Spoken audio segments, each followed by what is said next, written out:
Good morning students. बेटा last जो video lecture था उसके अंदर मैंने आपको बताया था कि अगर हमारे पास किसी भी ऐसी सर्किट के अंदर रजिस्टर, इंडक्टर और कैपेसिटर अगर हम तीनों एक साथ यूज करते हैं तो वोल्टेज और करंट के बीच फेज रिलेशनशिप क्या होगी। क्लियर। अभी जो हमारा नेक्स्ट टॉपिक है वो है इम्पीडेंस ट्रायंगल। हेडिंग डालें।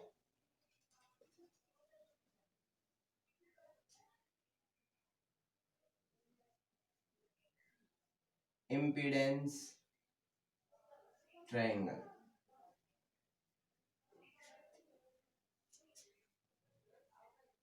देखो, अभी इससे पहले मैंने आपको बताया कि अगर हमारे पास एक ऐसी सर्किट है और उसके अंदर ओनली रजिस्टर यूज किया हुआ है। क्लियर। तो उस रजिस्टर का जो रेजिस्टेंस है वो हमारे पास होता है आर। अभी उस सर्किट के अंदर अगर हमने इंडक्टर भी यूज किया है जिसका इंडक्टेंस है एल, तो उस इंडक्टर का जो इंडक्टिव रिएक्टेंस होगा, इंडक्टिव रिएक्टेंस की जो वैल्यू है वो हमारे पास होती है एक्सएल। तीसरी चीज हमारे पास आती है कि अगर हमने एक कैपेसिटर भी यूज किया है जिसका कैपेसिटेंस है सी, तो उसका जो रेजिस्टेंस होता है उसको हम बोलते हैं कैपेसिटिव रिएक्टेंस, और जिसको हम रिप्रेजेंट करते हैं एक्ससी से। क्लियर। अभी ये हमारे पास कुछ वैल्यूज है। अब हमें पता है कि रजिस्टर के अंदर जो वोल्टेज होगी वो हमारे पास होते हैं, अगर हम ये मानकर चले कि I naught is the peak या maximum value of alternating current in the circuit. ठीक है। तो हमारे पास V R voltage along resistor होगा I naught R, voltage along inductor I naught XL, and voltage along capacitor is I naught XC. Clear. अभी ये हमारे पास values है। अभी अगर हम लेकर चले कि एक हमारे पास ट्रायंगल है, अब इस चीज का भी हमें पता है कि वोल्टेज जो फेज डिफरेंस आता है किस किस के बीच में, वोल्टेज और करंट के बीच में। रेजिस्टेंस के केस में वो जीरो होता है, इंडक्टर के केस में 90 डिग्री होता है, यानी कि π/2 फेज एंगल होता है, और कैपेसिटर के केस में भी ये फेज एंगल π/2 ही होता है। लेकिन हमने देखा था कि भाई इंडक्टर के केस में जो वोल्टेज है वो π/2 एंगल से आगे होती है और कैपेसिटर के केस में वोल्टेज π/2 एंगल से पीछे होती है। तो हम यहाँ लिखेंगे in case of inductor voltage leads current by phase angle π/2, but in case of capacitor voltage lags behind current by phase angle π/2। यानी कि आप देख सकते हैं कि इंडक्टर के केस में जो वोल्टेज होती है वो करंट से π/2 फेज एंगल से आगे होती है। हमने आपको डायग्राम्स भी बताए थे, जैसे कि अगर मैं पहला डायग्राम बनाता हूँ रजिस्टर के केस में, सेकंड डायग्राम मैंने बनाया इंडक्टर के केस में, और थर्ड डायग्राम हमने क्रिएट किया कैपेसिटर के केस में। तो तीनों केस में मैंने इस तरीके से बताया था आपको, this is voltage along register and this is current. In case of inductor this is the direction of current and this is the direction of voltage along inductor, but in case of capacitor this is the direction of current and this is the direction of voltage along capacitor। तो यहाँ से आप देख सकते हैं ये भी angle हमारे पास π/2 है, ये एंगल भी π/2 है, और ये एंगल जो है यहाँ पर फाई की जो वैल्यू है वो 0 डिग्री है। ठीक है। तो रजिस्टर के केस में वोल्टेज और करंट सेम डायरेक्शन में है, इंडक्टर के केस में वोल्टेज करंट से π/2 फेज एंगल से 90 डिग्री के एंगल से आगे होती है, और कैपेसिटर के केस में वोल्टेज π/2 एंगल से पीछे होती है। अब ये जो हमारा टॉपिक है इम्पीडेंस ट्रायंगल, इम्पीडेंस ट्रायंगल एक ऐसी ट्रायंगल होती है जिसका जो बेस है वो रिप्रेजेंट करता है रेजिस्टेंस को, और जो उसका परपेंडिकुलर होगा वो रिप्रेजेंट करेगा effective reactance of inductor and capacitor. अगर हम इस सर्किट की बात करें, किसी भी अगर हम आरएलसी सर्किट की बात करें, तो जो रेजिस्टेंस होता है उसकी वैल्यू होगी R, और जो इफेक्टिव रिएक्टेंस है, अभी इफेक्टिव रिएक्टेंस हम किसके लिए यूज कर रहे हैं, effective reactance is the actual value of resistance offered by the inductor and the capacitor. अगर हम लेकर चले कि एक्सएल जो है वो ज्यादा है एक्ससी से, तो इफेक्टिव जो रिएक्टेंस है वो आएगा हमारे पास एक्सएल माइनस एक्ससी, क्योंकि हमें पता है कि इंडक्टर का जो रिएक्टेंस है वो कैपेसिटर का जो रिएक्टेंस है उसके बिल्कुल अपोजिट डायरेक्शन में होता है, जैसा कि यहाँ से आप देख सकते हैं। ठीक है, तो वोल्टेज अगर अपोजिट डायरेक्शन में, तो सिंपल सी बात है करंट भी अपोजिट होगा, क्योंकि सॉरी रेजिस्टेंस भी अपोजिट होगा, क्योंकि करंट तो सेम डायरेक्शन में है दोनों के लिए। अभी यहां से अगर हम एक ट्रायंगल रिप्रेजेंट करें,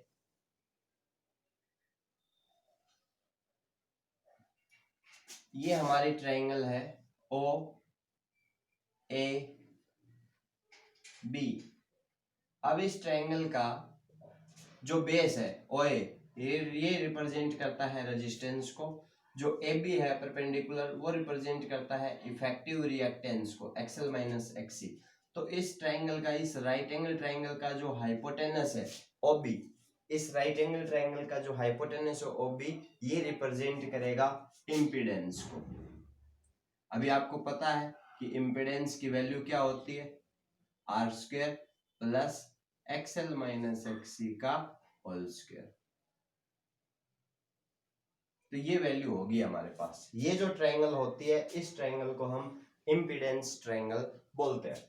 अभी अगर मैं बात करूं, जिस तरीके से हमने आपको करंट इलेक्ट्रिसिटी में बताया कि रेजिस्टेंस का जो रेसिप्रोकल होता है उसको हम कंडक्टेंस बोलते हैं, क्लियर। उसी तरीके से अगर हम बात करें यहाँ पर, तो रिएक्टेंस का जो रेसिप्रोकल है उसको हम बोलेंगे reactance is equals to 1 upon susceptance, clear. यानी कि रिएक्टेंस का जो अपोजिट होता है वो होता है ससेप्टेंस। दूसरी बात, इम्पीडेंस का जो अपोजिट होगा वो होगा एडमिटेंस। अब हमें पता है कि भाई रिएक्टेंस है, इम्पीडेंस है, रेजिस्टेंस है, ये सब तो क्या है, ये सब तो रेजिस्टेंस है, क्लियर। और इनकी यूनिट होती है ओम। और जो रेजिस्टेंस का जो रेसिप्रोकल था जिसको हमने कंडक्टेंस बोला था, अभी कंडक्टेंस की जो यूनिट आई थी वो आई थी हमारे पास महो या ओम इनवर्स या सीमेन। अभी ये जो यूनिट है यही यूनिट किसकी रहेंगी, इन दोनों की, एडमिटेंस और ससेप्टेंस की जो यूनिट होगी वो होगी महो, ओम इनवर्स और सीमेन। ठीक है, अगर हम इनके डायमेंशन की बात करें तो सिंपल सी बात है, इनका जो डायमेंशन होगा वो हमारे पास होगा m-1, जो कंडक्टेंस का जो डायमेंशन होता है हमारे पास m-1 l-2 t3 a2, which is the reciprocal of resistance. Resistance का डायमेंशन जो है वो हमारे पास होता है m1 l2 t-3 a-2। तो यहां से आप इसको याद कर सकते हैं। ठीक है, तो ये हमारा छोटा सा एक टॉपिक था इम्पीडेंस ट्रायंगल, इसको आप नोट कर लीजिए और अपनी फेयर नोटबुक में लिखिए। इसके बाद हमारा जो नेक्स्ट टॉपिक आता है वो आता है कि अगर हमारे पास एक ऐसी सर्किट है और उसके अंदर हमने इंडक्टर का यूज नहीं किया, ओनली कैपेसिटर और रजिस्टर लगाए हुए हैं, ठीक है, तो उस केस में हमारे पास क्या होगा, देखिए। अभी इसको रफ करता हूं।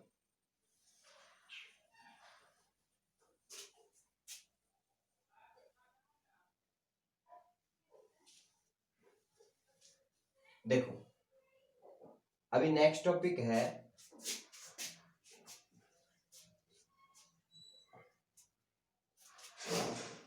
AC circuit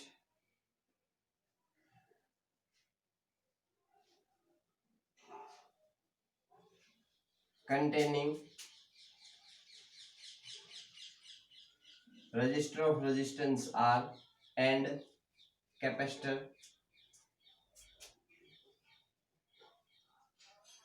of capacitance C। अभी देखिए, अगर हमारे पास एक ऐसी सर्किट है जिसके अंदर रजिस्टर और कैपेसिटर लगाए हुए हैं हमने इस तरीके से, ये हमने रजिस्टर लगाया और ये यहाँ मैंने कैपेसिटर लगा दिया, ये हमारा एसी सोर्स है, एसी सोर्स ऑफ ईएमएफ। देखो अभी यहाँ से रजिस्टर लगाया जिसका रेजिस्टेंस है आर और ये कैपेसिटर लगाया जिसका कैपेसिटेंस है सी। क्लियर? हमें पता है कि रेजिस्टेंस के केस में करंट और वोल्टेज सेम डायरेक्शन में होते हैं। क्लियर? कैपेसिटर के केस में वोल्टेज करंट से π/2 फेज एंगल से पीछे होती है। ठीक है, अब देखिए अगर हम यहां से जो इफेक्टिव रेजिस्टेंस या इम्पीडेंस निकाले, इम्पीडेंस ऑफ दिस सर्किट, इस सर्किट का जो इम्पीडेंस है वो क्या होगा, तो सिंपल सी बात है, हमें क्या करना है कि भाई हमारे पास जो इंडक्टर है वो तो यहाँ पर है नहीं, यानी एक्सएल की वैल्यू क्या आएगी यहाँ पर 0, यानी कि जो इम्पीडेंस है वो हमारा क्या हो जाएगा under the root R square plus X C का स्क्वायर। हमने क्या किया, फॉर्मूला जो था वो हमारे पास था R square plus XL minus X C का होल स्क्वायर। इस फॉर्मूले के अंदर हमने एक्सएल की वैल्यू जो है वो 0 पुट कर दी। जैसे 0 पुट करेंगे हमारे पास इम्पीडेंस क्या आ जाएगा, R square plus X C का square. This is the impedance या effective resistance of AC circuit containing only resistor and capacitor. दूसरी बात, इसके केस में अगर हम फेजर डायग्राम बनाएं तो देखो ये हम करंट की डायरेक्शन लेकर चले, ठीक है, अब करंट इस डायरेक्शन में फ्लो हो रहा है।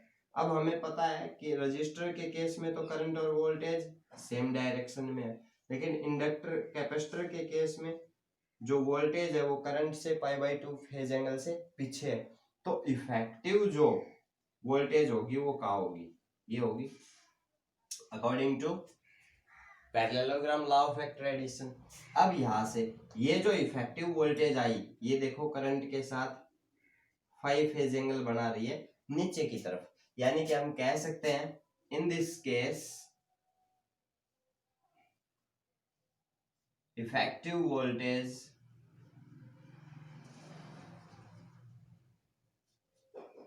lags behind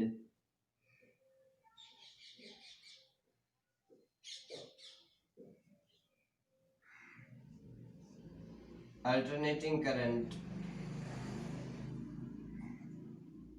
by phase angle phi। ठीक है, यहां से हम देख सकते हैं कि जो वैल्यू है वो क्या आ रही है, जो एंगल आएगा वो हमारे पास नेगेटिव एंगल आएगा। इसको हम जो हमने tan phi का आपको रेशियो बताया था उससे भी कैलकुलेट कर सकते थे। आरएलसी सर्किट के लिए tan phi की वैल्यू हमारे पास होती है XL minus XC upon R। अगर इस सर्किट के अंदर आप देखें कि भाई XL की वैल्यू क्या है 0, तो XC क्या हो गया हमारे पास नेगेटिव, यानी tan phi की वैल्यू क्या आ रही है नेगेटिव, यानी कि phi जो है वो कैसा होगा नेगेटिव।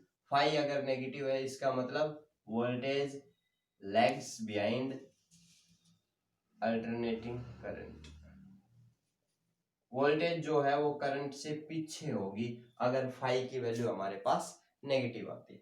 ठीक है, तो ये आज के हमारे 2 टॉपिक थे जिनको हमने कवर किया। आप इनको अपनी फेयर नोटबुक में लिखिए और अच्छे से इनको रिवाइज करिए। अपनी सेल्फ स्टडी कंटिन्यू रखिए। Thank you.